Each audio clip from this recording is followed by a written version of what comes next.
Presiden Amerika Serikat Donald Trump mengeluarkan 20 poin rencana untuk mengakhiri perang di jalur Gaza yang salah satu poinnya adalah pembebasan sandera. Lebih lengkap akan kami bahas hal ini bersama Guru Besar Hukum Internasional Universitas Indonesia Hikmahanto Juwana. Prof. Hik, selamat sore, apa kabar?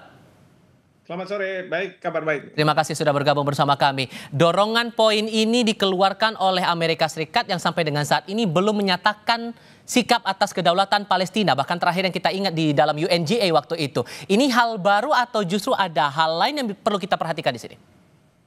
Jadi gini, yang kita perlu pahami adalah setelah debat yang disampaikan oleh Presiden Trump, kemudian ada juga sejumlah presiden, itu ada meeting, sideline meeting antara Presiden Trump dengan negara-negara Arab, termasuk di dalamnya ada Indonesia, Bapak Presiden Prabowo. Pada waktu itu kita mungkin lihat ya. Yeah.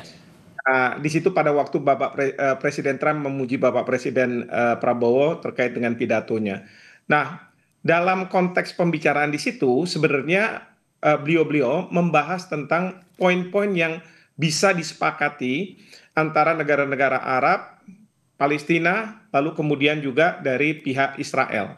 Nah, di dalam konteks itu kalau kita cermati ketika Bapak Presiden kembali dari Amerika Serikat, beliau mengatakan bahwa ada terobosan, tapi beliau masih belum bicara.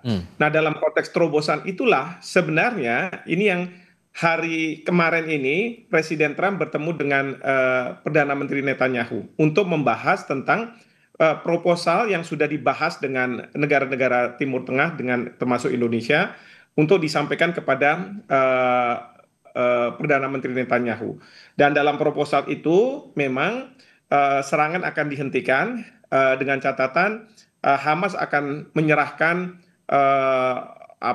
hostages sandera, termasuk juga jenazah-jenazah yang selama ini masih ada di Hamas. Lalu kemudian akan ada pemerintahan sementara. Ya, pemerintahan sementara kalau kita lihat di media ada yang mengatakan Tony Blair yang akan memimpin atau siapa dan lain sebagainya. Yeah. Nah, tapi pemerintahan sementara ini mempersiapkan agar Palestina menjadi sebuah negara.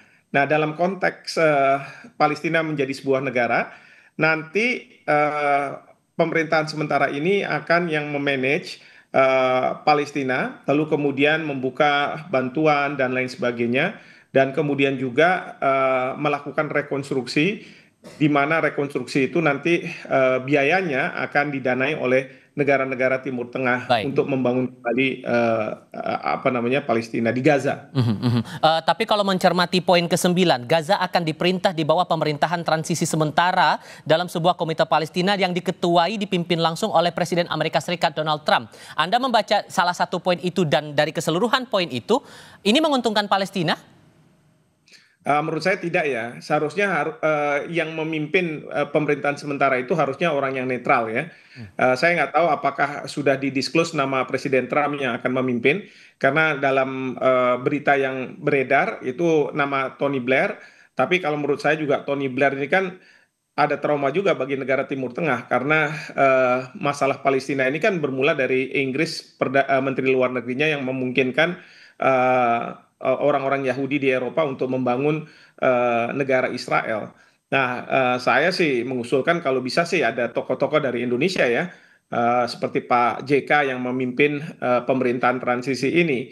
Bahkan kalau perlu mungkin Pak SBY karena sudah punya pengalaman memerintah suatu negara begitu. Jadi ini yang kita masih belum tahu, yang belum diumumkan.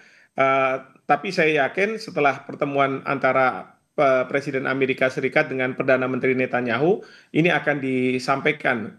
Ada yang mengatakan 20 poin, tapi ada juga yang mengatakan 21 poin.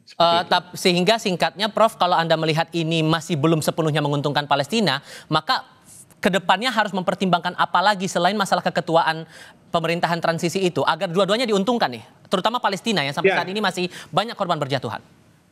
Yang pasti adalah Palestina akan segera dimerdekakan ya setelah ada pemerintahan transisi ini, dan itu sudah disepakati, artinya Israel yang akan mengakui Palestina menjadi sebuah negara merdeka. Nah, tapi ada keberatan-keberatan ketika pemerintahan berikutnya ini akan diisi oleh Hamas. Dari pihak Fatah, Presiden Abbas mengatakan bahwa Hamas tidak akan ikut serta. Nah, kita nggak tahu seberapa jauh Hamas akan ikut serta, dan kemudian juga bagaimana peran Iran ya yang biasanya akan membantu Hamas kalau misalnya ada serangan-serangan Hamas ke Israel seperti itu. Proyeksi Anda Indonesia akan merespon bagaimana dengan 20 atau 21 poin ini? Saya rasa akan responnya positif ya, karena Bapak Presiden mungkin sudah diberitahu oleh Presiden Trump ketika pertemuan sideline di Perserikatan Bangsa-Bangsa.